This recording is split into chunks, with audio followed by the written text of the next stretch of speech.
Midsummer is one of the greatest holidays and traditions in Sweden.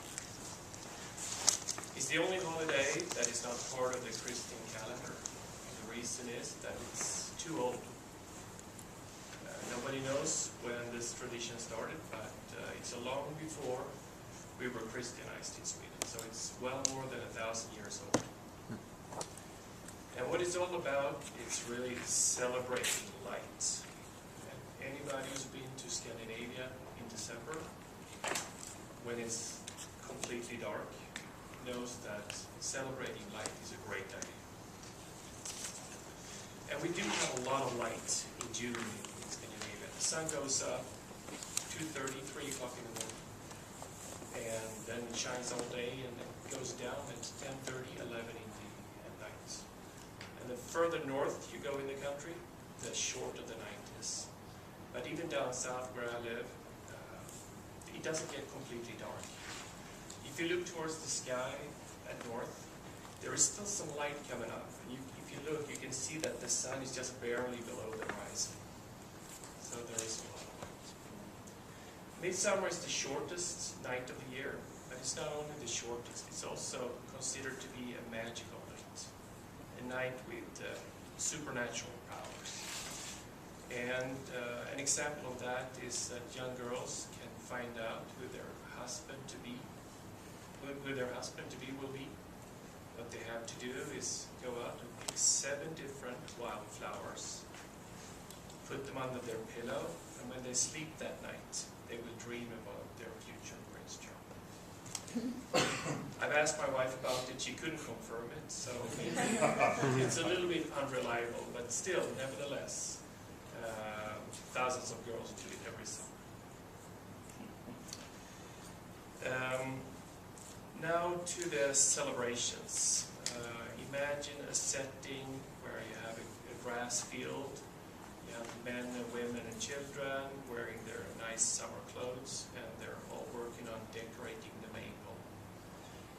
The maypole is 30 to 40 feet high. It's a wooden construction with a cross on the top and 2 circles hanging off the cross. And we dress it up with birch wood and beech and flowers. And it takes many men to raise it up. In the afternoon, the music starts. It's accordions, it's violins and harmonicas, and they play traditional Swedish music. It's a nice atmosphere, a lot of laughter. There's a lot of dancing going around this maypole, and it's mixed up with different kinds of games. And you are winners of all the funny sports that we do around this maypole.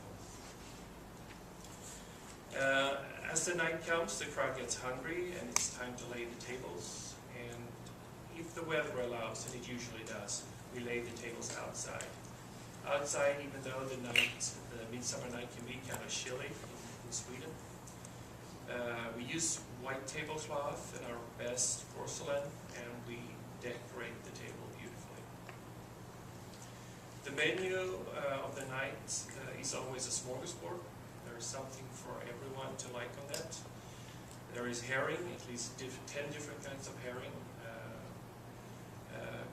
meatballs, sausage, and cheese and eggs and ribs, you name it, everything is on this table. And yeah, it's a long dinner. It takes a long time to eat through all this.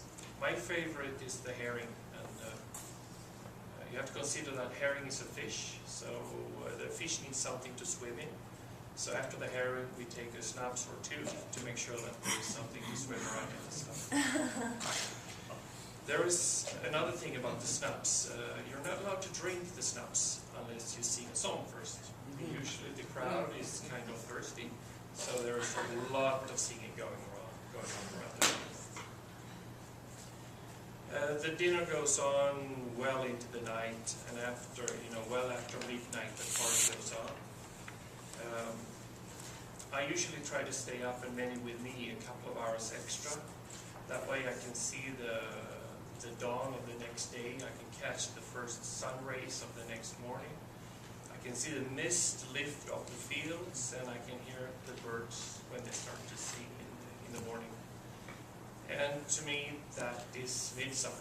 That is the magical moment that I'm looking for. Thank you.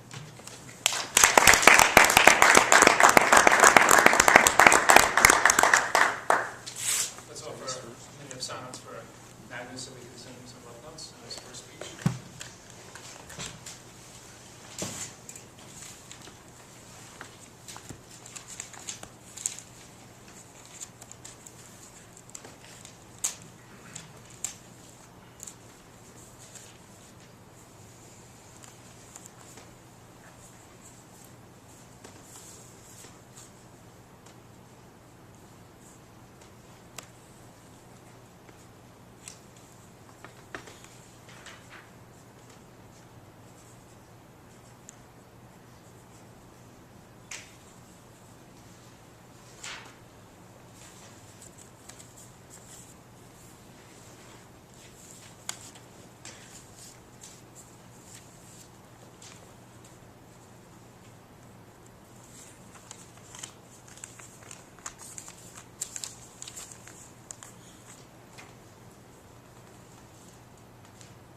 Our next speaker is Sarah Hutchinson.